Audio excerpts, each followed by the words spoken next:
ce qui est intéressant dans cette histoire, c'est qu'on dit l'économie a besoin d'immigrés. C'est du pipeau.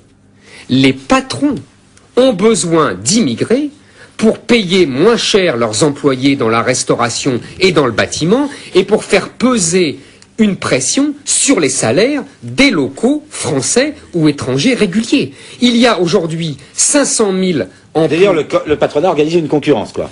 Mais entre les salariés. Évidemment, Marx disait, c'est l'armée de réserve du capitalisme.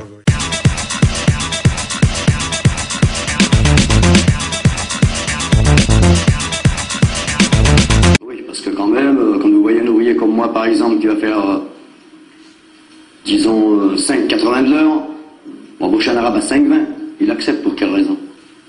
Et il vous fait du tort. Exactement. Alors où je travaille, ben ma foi, ça commence à venir que de ça. Alors entre nous, c'est pas tenable. C'est-à-dire que vous avez à vous défendre contre cette concurrence. Ah oui, il le faut. Et vous avez déjà essayé de leur expliquer que ce qu'ils faisaient, c'était pas correct? Qu'est-ce que vous voulez leur expliquer? À quoi ça sert? À rien. Ils sont soutenus par les chefs. La plupart du temps, moi je connais des patrons ici qui sont soutenus par les patrons.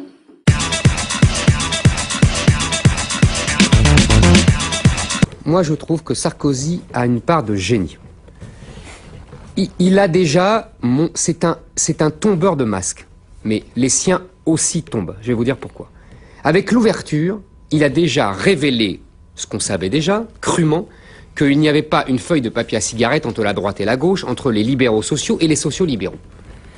Là, il révèle au grand jour le secret le mieux gardé de la République française depuis 30 ans, c'est-à-dire l'alliance objective entre les patrons qui veulent de la main-d'œuvre moins chère et surtout, au-delà de la main-d'œuvre moins chère, qui veulent peser et qui réussissent grâce à l'immigration à peser sur les salaires des ouvriers locaux, qu'ils soient français ou étrangers, réguliers d'ailleurs. Bon. Et les gauchistes, droits de l'hommistes, bien pensants, qui sont les idiots utiles du capitalisme et qui poussent à la régularisation massive, à l'abandon des frontières. Ces deux-là sont alliés depuis 30 ans. C'est eux qui dirigent la politique française depuis 30 ans en matière d'immigration.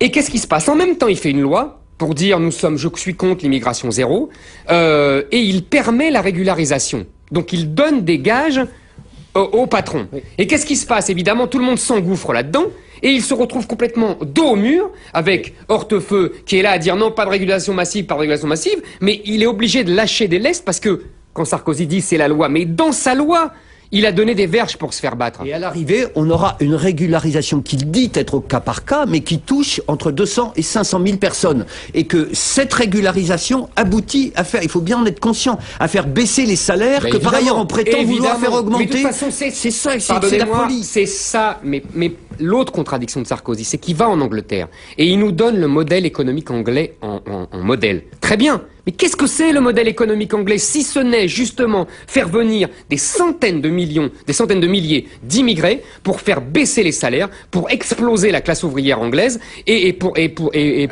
augmenter et pour relancer la croissance.